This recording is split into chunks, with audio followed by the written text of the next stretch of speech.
이 시간 정말 힘들게 모인 우리들, 정말 하나님께서 우리와 함께 하심을 믿습니다. 하나님의 축복이 우리 가운데 임하실 줄 믿습니다.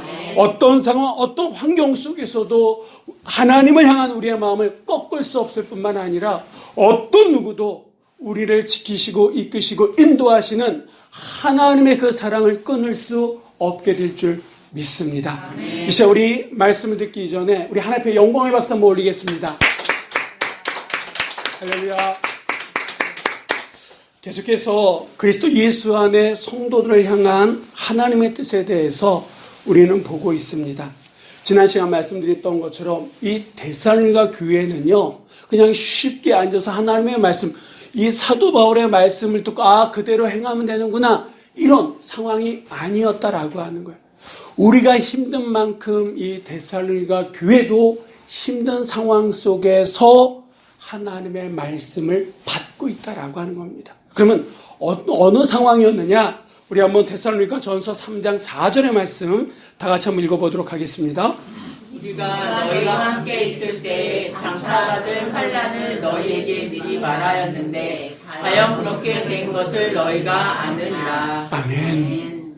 사도 바울이 데살로니가 3주 동안 있었다 그랬잖아요.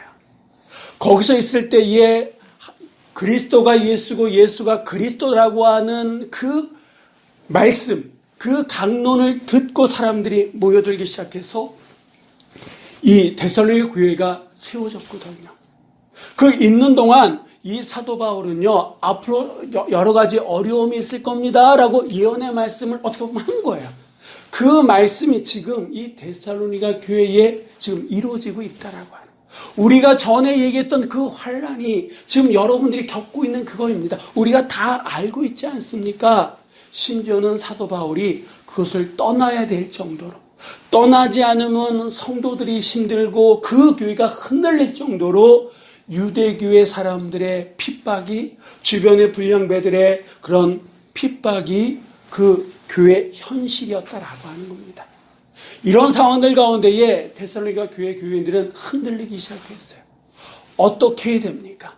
이 힘들고 어려운 이 환난의 시간을 어떻게 견뎌야 됩니까? 어떻게 주님의 오심을 바라보면서 살아가야 됩니까? 라고 하는 그런 삶의 질문들이 주어지기 시작했다라고 하는 거예요.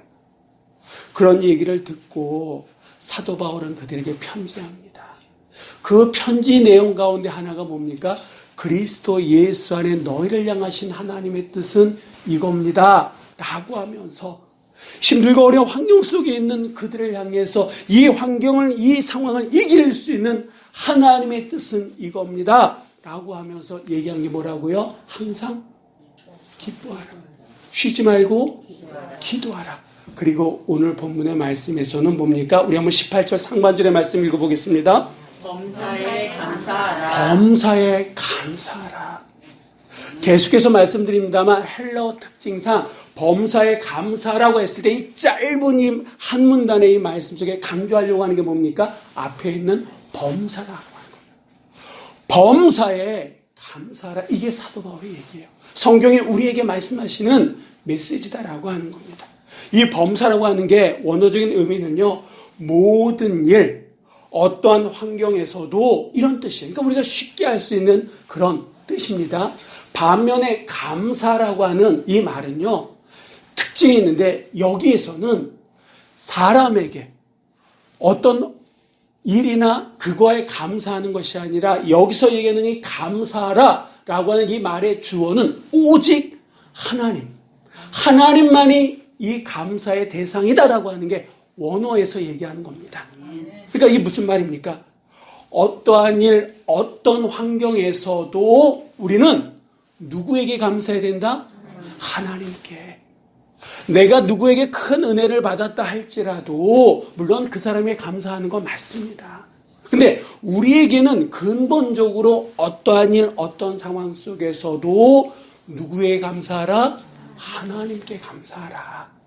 이게 성경이 우리에게 지금 말씀하시는 메시지다라고 하는 거예요. 물론 우리는 이런 생각할 수 있습니다. 아니, 좋은 일이 있으면, 기쁜 일이 있고 말 그대로 감사한 일이 있으면 누가 감사하지 않겠냐고. 다 감사하지. 그런데 우리의 삶 속에는 안 좋은 일도 많기도 하고, 제가 어제 어느 분을 만났는데 그분이 그런 말씀하시더라고요. 인생이 이렇게 70 넘게 살아오면서 이렇게 스스로 고백하는데, 올 한 해를 돌아보면서 고백하는데, 좋은 일이 있으면 나쁜 일이 따라오고, 나쁜 일이 있으면 또 그 다음에 좋은 일이 따라온다라고 하면서 정말 우리에게 할 수 있는 것은 감사밖에 없다고. 그 순간을 참고 인내하며 기도하면서 기다리면 정말 감사하는 게 우리의 인생인 것 같습니다 라고 하는 어느 장로님의 고백을 제가 어제 들었습니다. 여러분, 이거는 그분만의 고백이 아니라 우리의 고백이고 우리의 모두의 고백인 줄 믿습니다. 그러니까 우리의 삶 속에는 안 좋은 일도 많거든요. 어떻게 안 좋은 일들 속에서도 하나님 앞에 감사할 수 있냐고. 내 몸이 터져나가고 아프고 깎여나가고 빼앗기고 사람들이 떠나가고 어렵고 힘든 일들, 문제는 꼬리에 꼬리를 물고 한 산을 넘으면 이제 좀 실만할 줄 알았는데 더 큰 산이 있고 강이 있고 개천이 있고 바다가 있는 그게 우리의 인생인 것 같은데 어떻게 감사할 수 있느냐, 이렇게 말씀하시는 분도 계실 겁니다. 그래서 사도 바울은요, 우리가 범사에 감사할 수 있는 팁, 비결을 우리들에게 이 말씀 속에서 알려주고 있는데, 그것이 무엇이냐? 18절 하반절의 말씀을 한번 읽어보도록 하겠습니다. 이것이 그리스도 예수 안에서 너희를 영하신 하나님의 뜻이니라. 아멘. 아멘. 아멘. 아멘. 여러분, 다시 한번 말씀드립니다만, 하나님께서는요, 우리가 할 수 없는 일을 하라고 하시는 분이 아니다라고 하는 거예요. 우리가 할 수 없는 불가능한 일을 하라고 하시면서 하지 못하면 너 왜 못하느냐, 이렇게 다구치시고, 하지 못해서 우리가 어떤 죄책감에 시달리도록 만드시는 분이 우리의 하나님이 아니시다라고 하는 거예요. 우리가 할 수 있기에, 해야만 하는 일들이기에 하라고 하시고, 때로는 하지 말라라고 말씀하시는 분이 하나님이심을 믿으시기 바랍니다. 그래서 범사에 감사하라, 이 말씀도요, 우리가 할 수 있는 그 문을 열어놓고 하라고 하시는 거지, 그런 거 다 닫아버리고 너 왜 못하느냐, 이렇게 다구치시는 분이 아니다라고 하는 거예요. 그럼 우리가 어떻게 범사에 감사할 수 있느냐, 이 말씀에 보니까 그리스도 예수 안에서라고 하는 말이 있다라고 하는 거예요. 그리스도 예수 안에서 우리는 범사에 감사할 수 있다라고. 그리스도 예수 안에서 우리는 어떤 상황, 어떤 환경 속에서도 감사할 수 있다라고 하는 겁니다. 이 그리스도 예수 안에서, 이게 무슨 말이냐? 그리스도 예수를 통하여, 그리스도 예수의 은혜로, 이런 뜻이에요. 이 말씀을, 이 짧은 이 말씀을 성경으로 풀면 로마서 8장 28절의 말씀인데, 우리 한번 28절의 말씀 다 같이 읽어보도록 하겠습니다. 우리가 알거니와 하나님을 사랑하는 자, 곧 그의 뜻대로 부르심을 입은 자들에게는 모든 것이 합력하여 선을 이루느니라. 아멘. 아멘. 여러분, 하나님을 사랑하는 자, 예수 그리스도의 은혜로 우리가 하나님을 사랑하게 된 거잖아요. 그의 뜻대로 부르심을 우리가 어떻게 받았습니까? 그리스도 예수 안에서 부르심을 받았잖아요. 그러니까 그리스도 예수 안에 있는 자들에게는 모든 것이 합력하여 뭐를 이룬다고요? 선을 이룬다. 이것을 믿는 자들은 범사에 감사할 수 있다. 아멘? 아멘. 그렇습니다. 여러분, 실제적으로 사도 바울은요, 이 고백, 이 믿음 가운데에 살았던 사람이다라고 하는 거예요. 무슨 말이냐? 여러분이 잘 아시는 그런 성경의 사건입니다만, 사도 바울과 실라가 이 빌립보라고 하는 곳에서 전도 활동을 하다가요, 억울하게 옥에 갇힙니다. 정말 이건 이렇다 저거 저렇다 변명 한마디 못하고, 억울하게 제대로 된 재판 맞지 못하고 매는 매대로 맞고 옥에 갇히는 일이 있었다라고 하는 거예요. 그때 이 두 사람은 억울함, 이제 앞으로 어떤 일이 벌어질지 몰라요. 한치 앞을 볼 수 없는 그런 암흑 그 자체입니다. 그런데 그 속에서 그들은 기도하기 시작했다라고 하는 거예요.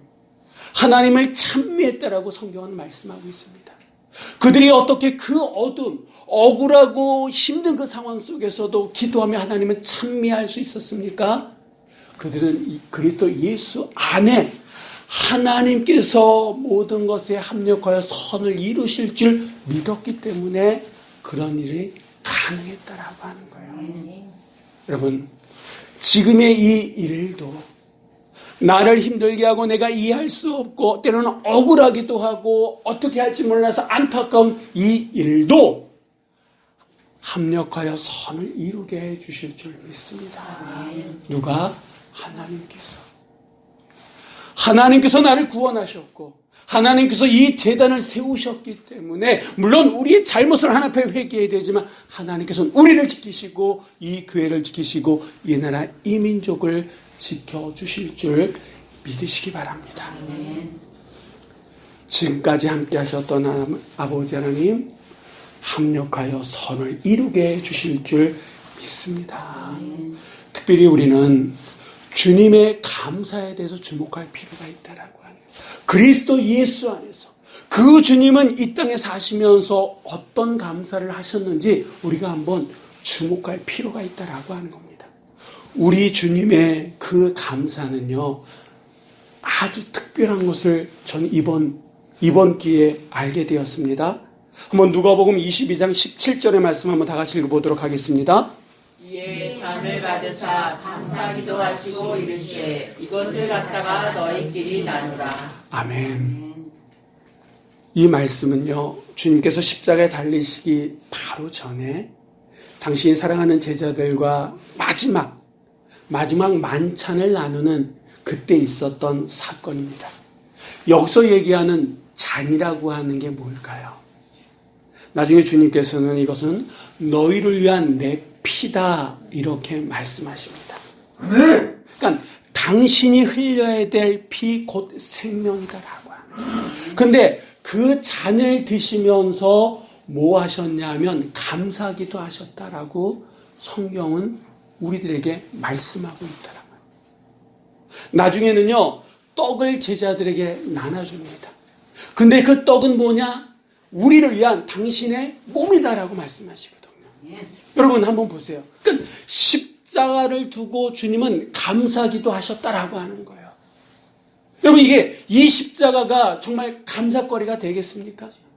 우리에게는 은혜고 구원의 죄사함의 십자가지만 주님에게 있어서 우리 주님에게 있어서 그 십자가는 뭐예요?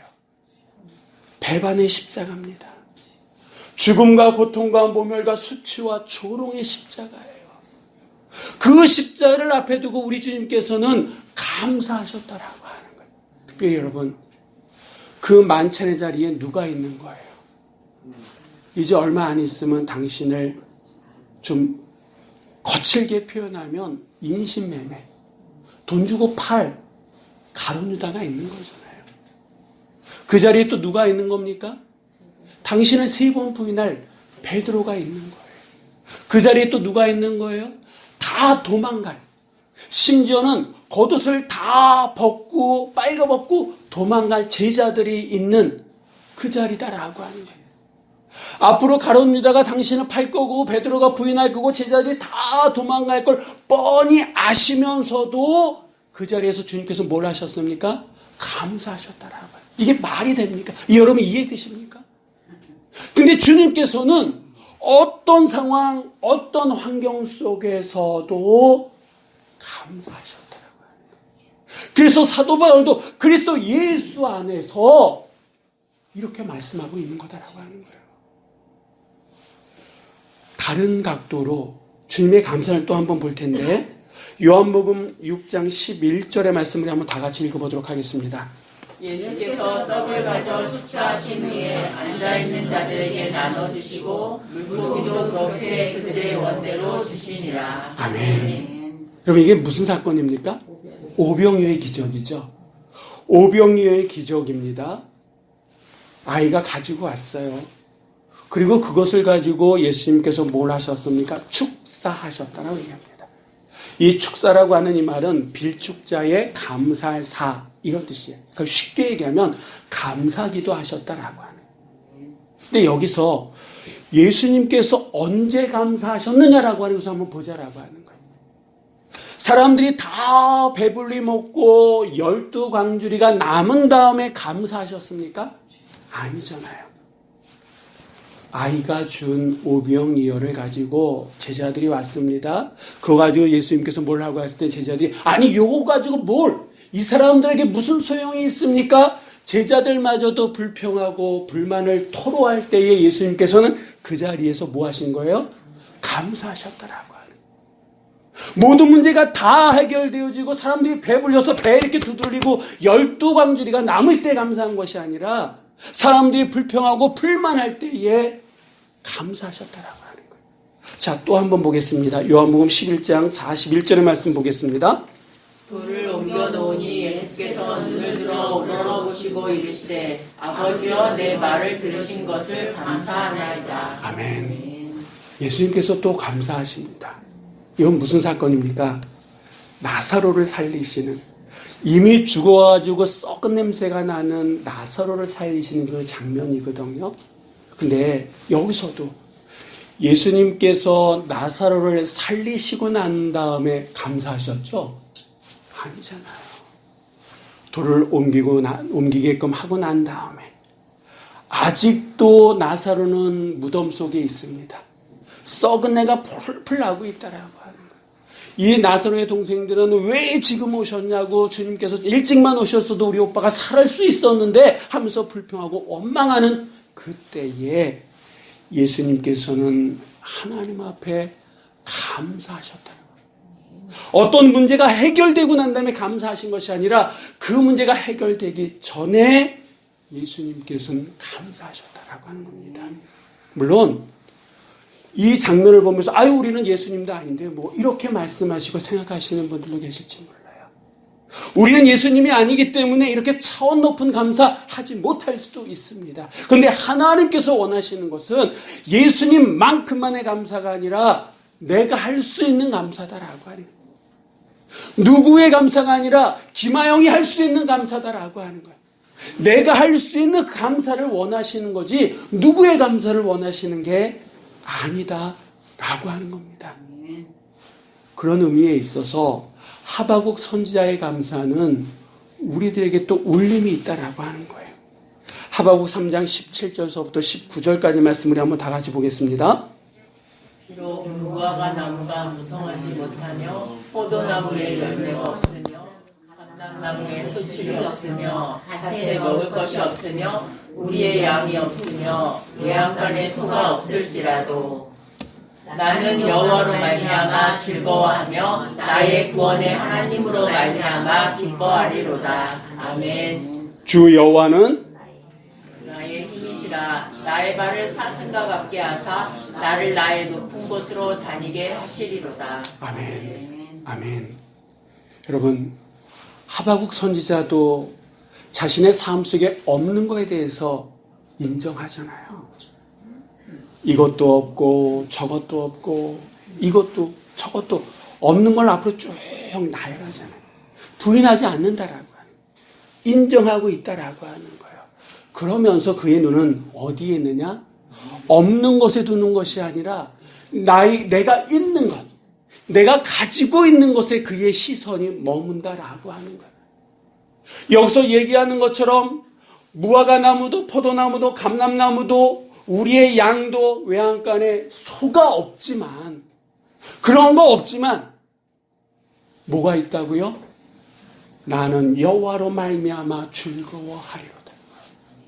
그분이 나의 힘이기 때문에, 내가 그분을 가지고 있고 그분이 나를 붙들고 있기 때문에 나는 기뻐하고 감사할 수 있습니다 라고 고백하고 있다라고 하는 거예요.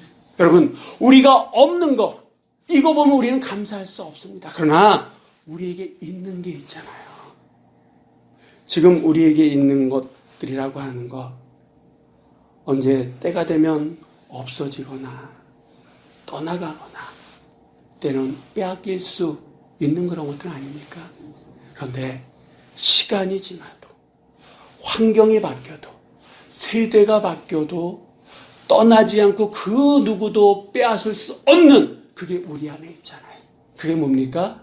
나의 힘이 되신 여호와 하나님이신 줄 믿습니다.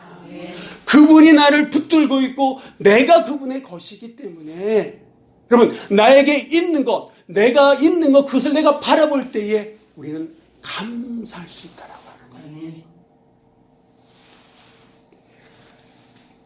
여호와께서는 나를 떠나지도 버리지도 않으신 줄 믿으시기 바랍니다. 그래서 우리가 그분에게 시선을 돌려야 되는 거예요. 범사에 감사한다라고 하는 게 무엇이냐? 내 시선을 그분에게 돌리는 거예요. 힘들기 때문에, 마음에 좌절이 되기 때문에, 삶이 무너지고 있기 때문에 그분에게 내 시선을 돌리는 거다라고 하는 거예요. 내 시선은 그분에게, 그리고 내 생각은 예수님이라면 어떻게 하셨을까? 지금의 이 상황 속에서 예수님이라면 과연 어떻게 하셨을까? 내 삶이 이렇게 무너지고 사람이 떠나가고 힘들고 어려운 이 상황 속에서 예수님이라면 과연 어떻게 하셨을까? 묻는 거예요. 그리고 무엇보다도 내가 범사에 감사할 수 있는 최고의 것은 예배인 줄 믿습니다. 이 시간 이 자리에서 드려지는 이 예배뿐만 아니라 우리의 삶이 예배가 되어져야 된다라고 하는 거예요. 삶 속에서 하나님을 인식하고 의식하면서 하나님의 뜻이 무엇인지 물어나갈 때에 내가 하고 싶은 말이라도 그것이 하나님의 뜻이 아니라면 멈출 수 있는, 내가 하고 싶지 할 수 없는 말이라 할지라도 그것이 하나님의 뜻이라 그러면 해야 하는, 이게 바로 예배 중심의 하나님의 사람들이다라고 하는 거예요. 하나님은요, 우리가 뭔가를 드려서 기뻐하시는 분이 아니라 우리의 시선이 어디에 머물러 있는지, 우리의 생각이 어디에 두고 있는지, 그리고 내 삶의 중심이 무엇인지를 보신다라고 하는 거예요. 사람들은 감사할 일이 있어야 감사한다라고 얘기합니다. 그러나 성경은 그리스도 예수 안에서 우리는 언제든지 어떤 환경 속에서도 감사할 수 있어야 된다라고 말씀하고 있습니다. 조건으로 감사하는 삶이 아니라 범사에 감사할 수 있는, 전천후 감사할 수 있는 오늘 이렇게 모든 성도들이 되시기를 주의 이름으로 간절히 축원드립니다. 기도하시겠습니다.